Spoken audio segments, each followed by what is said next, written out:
Epos Surek Ilagaligo Part 48. Batara Guru mengunjungi dunia atas. Tupalan Roe pun menunduk membuka cerana guru lalu menyiri kemudian memberikan sirih yang telah ditumbuknya kepada anak kesayangannya. Demikian kata Patotok, besok datanglah Nakda kemari menjemput kirimanmu di pinggir pantai. Gembira sekali Batara Guru mengira dirinya berada di langit. Ketika ia tersentak bangun dari tidurnya ternyata ia tetap berada di dunia. Maka bangunlah orang yang ditetapkan sebagai tunas di bumi termenung menjalin jari tangannya sambil mencucurkan air mata. Lebih sepetanak nasi duduk termenung baru kemudian ia menyuruh memasang kilat, menyalakan lampu. Berkata Manurunge, bagaimana gerangan Wisaung Riuk, Wilele Elung, Apung Talaga, kehendak Tupalan Roe.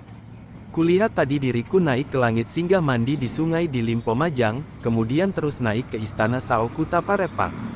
Berkata padaku Paduka yang melahirkanku, besok, datanglah kemari di pinggir pantai menjemput kirimanmu, dan aku pun merasa gembira, merasa diriku berada di langit.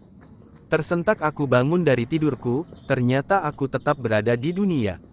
Bersamaan tiga berkata Wisaung Riuk, Apung Talaga dan Wilele Elung, itulah, tuanku, yang disebut mimpi yang nyata. Biarlah nanti fajar menyingsing di ufuk timur kita pergi ke pinggir pantai. Mata Manurunge tidak lagi mau tertidur. Fajar pun menyingsing keesokan harinya ketika serentak semuanya terjaga segenap penghuni istana kilat nan keemasan. Memerintahlah Wilele Elung menghimpun daerah Takluk Luwuk dan sekitar Warek. Wisaung Riuk pun menyuruh antarkan usungan keemasan Manurunge. Sekejap mata saja sudah terlaksana perintah Wilele Elung. Epos Surek Ilagaligo Part 48. Batara Guru mengunjungi dunia atas. Tupalan Roe pun menunduk membuka cerana guru lalu menyiri kemudian memberikan sirih yang telah ditumbuknya kepada anak kesayangannya. Demikian kata Patotok, besok datanglah Nakda kemari menjemput kirimanmu di pinggir pantai. Gembira sekali Batara Guru mengira dirinya berada di langit. Ketika ia tersentak bangun dari tidurnya ternyata ia tetap berada di dunia. Maka bangunlah orang yang ditetapkan sebagai tunas di bumi termenung menjalin jari tangannya sambil mencucurkan air mata. Lebih sepetanak nasi duduk termenung baru kemudian ia menyuruh memasang kilat, menyalakan lampu. Berkata Manurunge, bagaimana gerangan Wisaung Riuk, Wilele Elung, Apung Talaga, kehendak Tupalan Roe. Kulihat tadi diriku naik ke langit singgah mandi di sungai di Limpo Majang, kemudian terus naik ke istana Saokuta Parepang.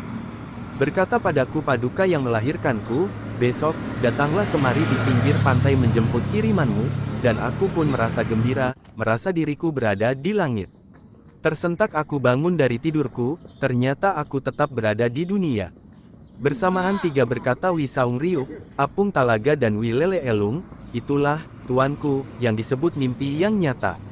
Biarlah nanti fajar menyingsing di ufuk timur kita pergi ke pinggir pantai.